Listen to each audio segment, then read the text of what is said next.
আজকে আমাদের ছেলেমেয়েরা যখন আসছিল বিভিন্ন বাসে, ধোলাগড় থেকে শুরু করে কয়েকটা জায়গায় বাস ভাঙচুর করা হয়েছে, আজকেও পুলিশকে মারা হয়েছে। এবং শুধু তাই নয়, রেলের সিগন্যাল ইচ্ছা করে দেরি করে দেওয়া হয়েছে।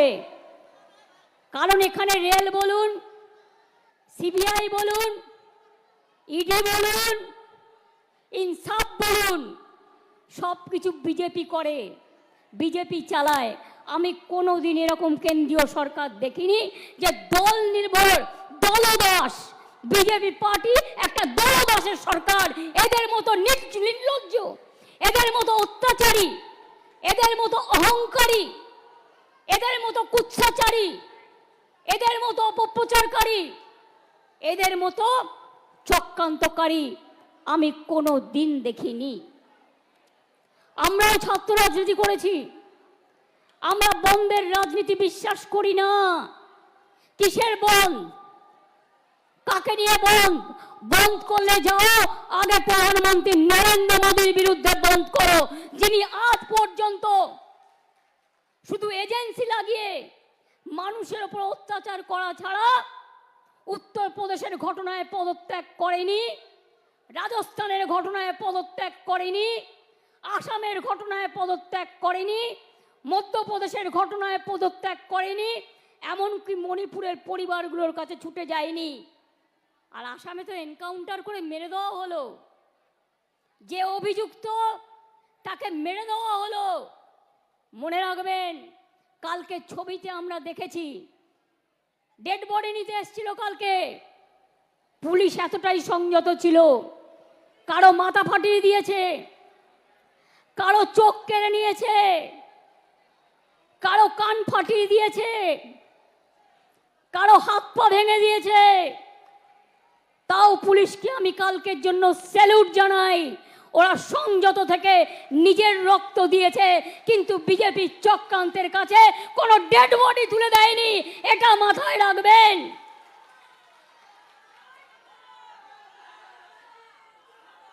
এত তাড়াহুড়ো কিসের?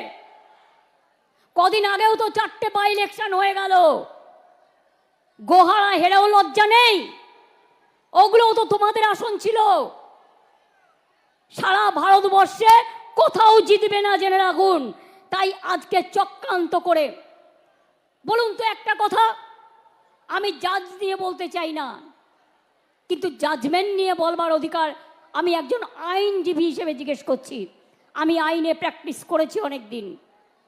কখনো কখনো বলুন, মহারাষ্ট্রের কোর্ট বন্ধকে নিষিদ্ধ ঘোষণা করতে পারে, সেখানে কারা অ্যাপ্লাই করেছিল? বন্ধ দেখেছিল বিরোধী দল। মহারাষ্ট্র হাইকোর্ট বললেন বন্ধ ইল্লিগাল, বন্ধ হবে না। কেরালা হাইকোর্ট তার আগে বন্ধকে নিষিদ্ধ করেছেন, আরো অনেক কোর্ট করেছেন। কলকাতায় তো সাধারণ মানুষ আমি শুনেছি পিল করেছিল। আপনাদের উচিত ছিল না একটু নড়ে চড়ে বসার? আমি আইনজীবীদের বলবো, মনে রাখবেন, বিজেপিকে এই জায়গাটা কোর্টে ছেড়ে দেবেন না। মানুষ কোর্টে গিয়ে যেন বিচার পায়, সেই জায়গাটা দেখবেন। অভিষেক বলল আমাদের পুলিশ টাইম পেয়েছে 4 দিন। আমি এবার আপনাদের বলি, আমি ঝাড়গ্রামে ছিলাম, আমি 9 তারিখে ফিরছিলাম বিকালের দিকে, আমার কাছে খবর যায় তখন ইতিমধ্যেই পুলিশ কমিশনার থেকে শুরু করে তার পরিবার সকলে পৌঁছে গেছে। আমি তাদের সাথে কথা বলে যা যা করণীয়, জুডিশিয়াল ম্যাজিস্ট্রেট ডাকা থেকে শুরু করে, দেখুন ঘটনা একটা দুর্ভাগ্যজনক ঘটেছে, তারপরের অ্যাকশনটা যাতে কোনো রকম দেরি না হয়, কোনো রকম ভুল ত্রুটি না হয়। আর আমরা চেয়েছিলাম 7 দিনের মধ্যে ফাস্ট ট্র্যাক কোর্টের মধ্যে দিয়ে আমরা ফাঁসি করে দেবো, এটা আমরা চেয়েছিলাম। আমরা বিচারের দাবি চাইব। আজকে যারা কামদুনি বলেন তাদের বলি, কামদুনি কেসেও আমরা ফাঁসি চেয়েছিলাম। দুজনের যাবজ্জন্ড হয়েছিল হাইকোর্টের রায়ে। অনেক চোর ডাকাতকে এখন ছেড়ে দেওয়া হয়। মনে রাখবেন, এমনকি আমার কাছে প্রায় ফাইল আসে 10 বছর 12 বছর হয়ে গেছে, ওদের ছেড়ে দেওয়া হোক। কেন ছাড়া হবে? যে খুনিটাকে কেন ছাড়া হবে? যে ধর্ষণকারী কেন ছাড়া হবে? যে অত্যাচারীটাকে কেন ছাড়া হবে? কিসের নিয়ম? কিসের নিয়ম? আমি প্রধানমন্ত্রীকে চিঠি দিয়ে সতর্ক করলাম, আবেদন জানালাম, আপনি একটা ন্যায় সংহিতা তৈরি করেছেন, নতুন আইন, তাতে 10 বছরের একটা ধাপ, 12 বছরের একটা ধাপ, 16 বছরের একটা ধাপ, তারপরে আর একটা ধাপ, তারপর 10 বছর। কেন এই ন্যায় সংহিতা করার কি প্রয়োজন ছিল? আমি এখনো বলি রাজ্যের হাতে পাওয়ার নেই। রাজ্যের হাতে পাওয়ার থাকলে আমি 7 দিনে করে দেবো। যারা ধর্ষক করবে তাদের একমাত্র শাস্তি ফাঁসি, ফাঁসি, ফাঁসি, আর কিছু নয়। এই একটা কাজ করলে মনে রাখবেন সব ঠান্ডা হয়ে যাবে। যারা দুর্বৃত্ত তারা ঠান্ডা হয়ে যাবে। কিছু কিছু মোদি মিডিয়া এদের প্রমোট করছে, আর সোশ্যাল মিডিয়ার আমি বিরুদ্ধে নই, কিন্তু অনেক অপপ্রচার করা হয়, চক্রান্ত করা হয়, কুৎসা করা হয়, মিথ্যে কথা বলা হয়। আমি ছাত্রছাত্রীদের একটা কথা জানিয়ে রাখি, এখন cyber crime is the main crime, মাথায় রাখবেন। আর্টিফিশিয়াল এজেন্সি এআই এর নামে কি করেছে জানেন? নামটা হচ্ছে এআই। ধরুন আমি না, আমার গলা না, কিন্তু আমাকে দাঁড় করাবে, আমার গলা দেবে, দিয়ে কিছু বক্তব্য রাখবে। ধরুন আপনারা কেউ না, তিরঙ্কুরের গলা দেবে, তিরঙ্কুরের গলা দিয়ে বক্তব্য রাখবে, কিন্তু আপনি যখন বের করবেন আসল সত্যটা, যেটা এআই করেছে, আর্টিফিশিয়াল ইন্টেলিজেন্স, তখন দেখবেন 2 দিন পার হয়ে গেছে, অলরেডি আগুন লেগে গেছে। এই সব করছি আজকে। মনে রাখবেন আমরা এমন কোনো কথা বলি না, এমন কোনো কাজ করি না যা মানুষের পক্ষে নয়। আমরা সেই কাজই করি যেটা মানুষের পক্ষে।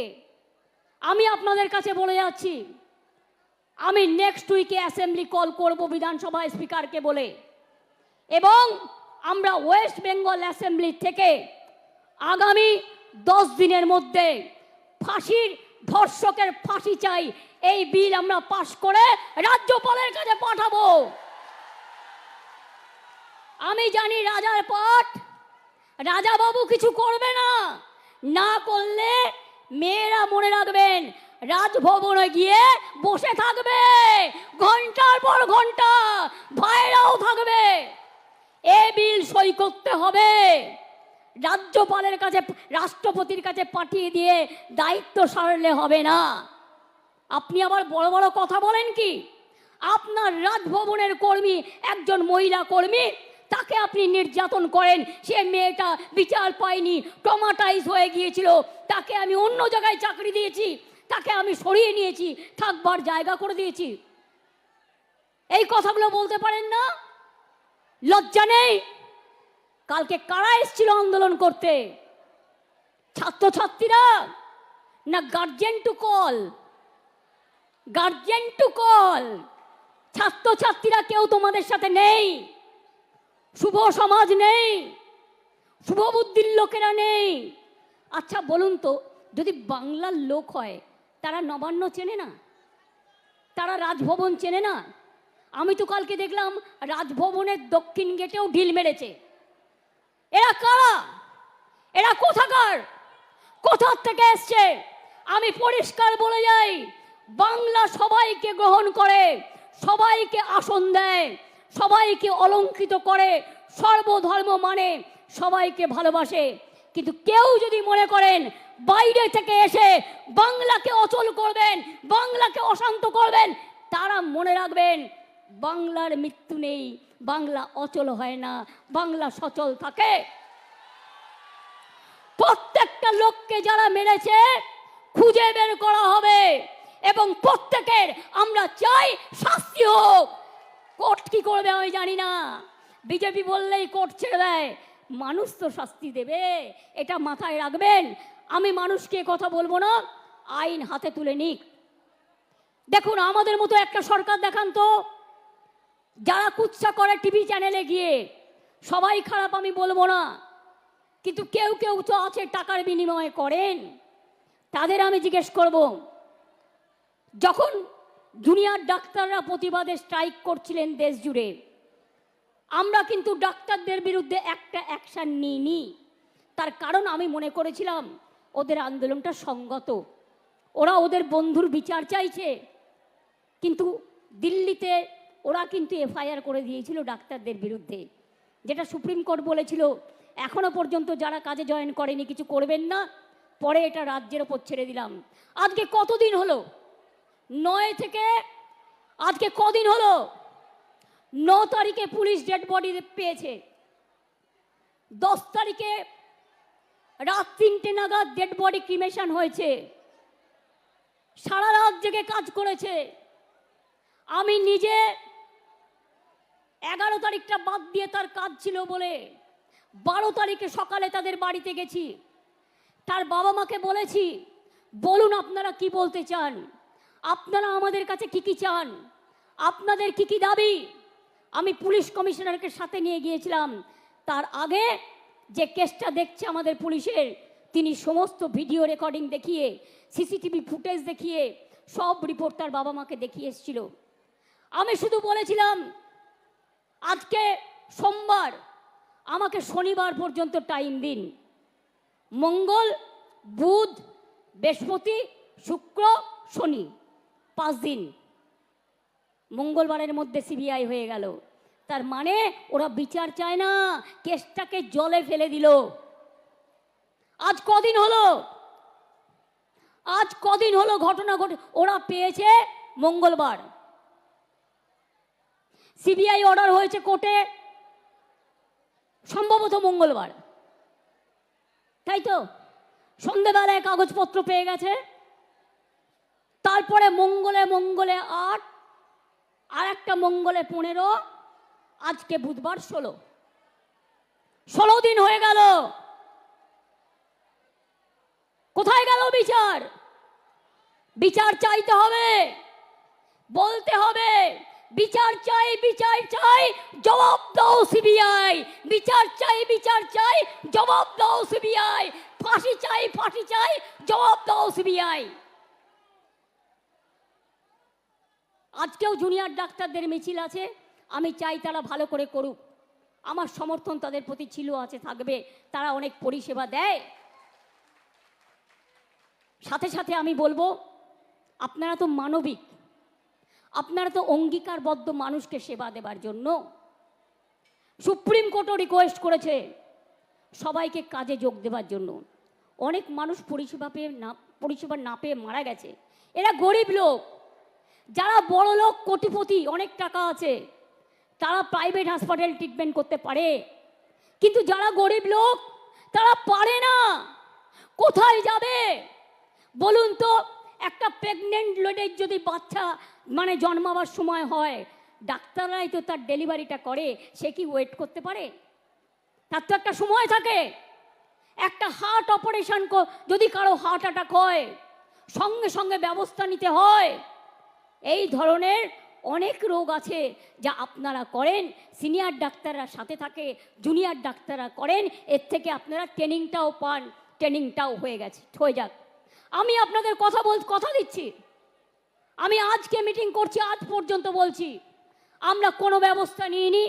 আপনারা আন্দোলন করেছেন, আমি কোনো ব্যবস্থা আপনাদের বিরুদ্ধে নেব না, কারণ আমি যেহেতু মনে করি আপনাদের দুঃখ থাকতে পারে, অভিমান থাকতে পারে, ক্ষোভ থাকতে পারে, আপনারা বিচার চাইছেন, কিন্তু এবার আস্তে আস্তে জয়েন করুন, এবার আস্তে আস্তে যোগদান করুন।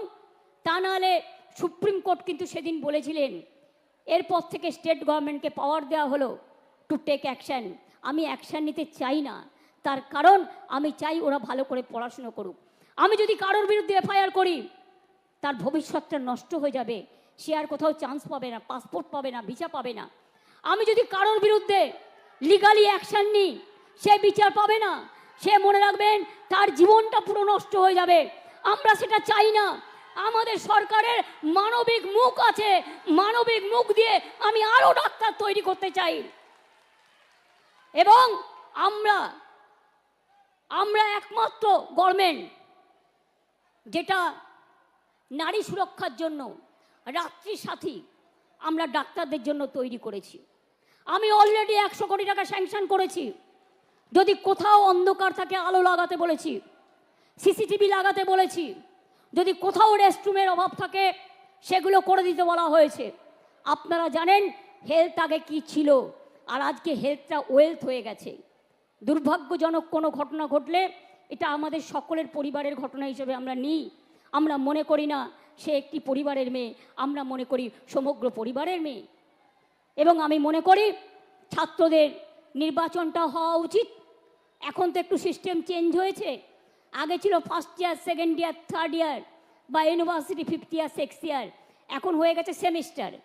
সুতরাং সেইভাবে তৈরি করে আমি ব্রাত্য সেখানে আছে, আমি বলবো যে তাকে একটা টাইম টেবিল তৈরি করে এসবগুলো থেমে যাক, পুজোটা হয়ে যাক, তারপরে আমরা নির্বাচনগুলো আস্তে আস্তে করিয়ে দেবো। এখন নির্বাচন মানে একটা ঘটনা দেখলেই সেটা টিভিতে এমন করে দেখানো হয় যে মনে হয় আগুন জ্বলে গেল। আরে আমিও ছাত্র পরিষদ করে রাজনীতিতে এসেছি। শুনুন, আমি যখন রাজনীতি করতাম আমাকে ছোট নিয়ে তাড়া করেছিল, বোমা নিয়ে তাড়া করেছিল।